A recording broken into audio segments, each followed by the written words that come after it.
जान छूट जाई, अब जान छूट जाई हमारे तोहरे साथ हो।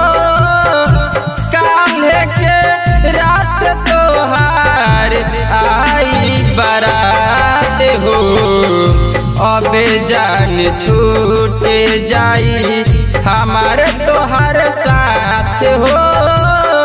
काल्हे के रात तोहार आई बारात हो, अब जान छूट जाई।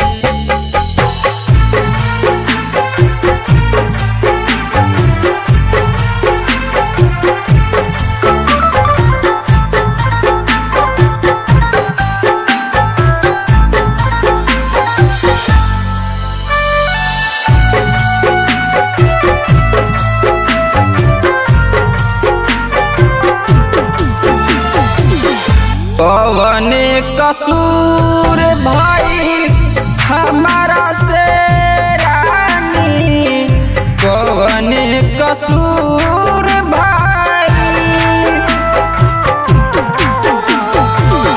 कौन कसूर भाई हमारा से रानी।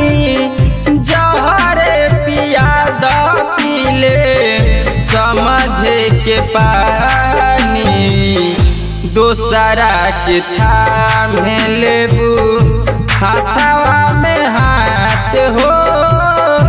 काल्हे के रात तोहार आई बारात हो, अब जान छूट जाई।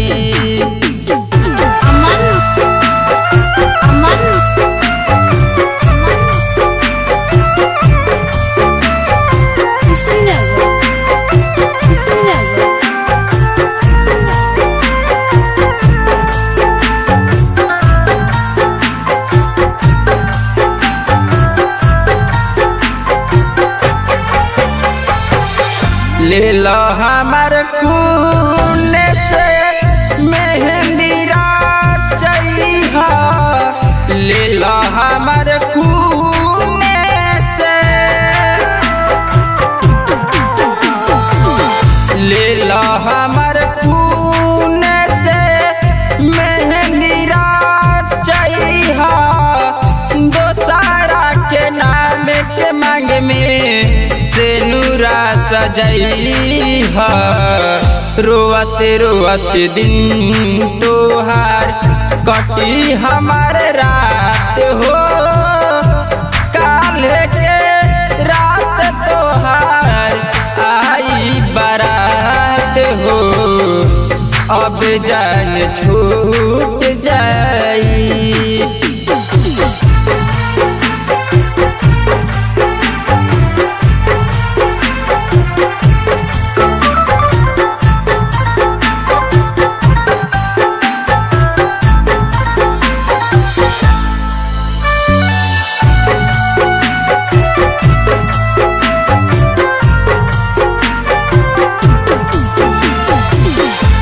पागल हो जाई है अरविंद बबल तोहरा प्यार में, पागल हो जाई है अरविंद,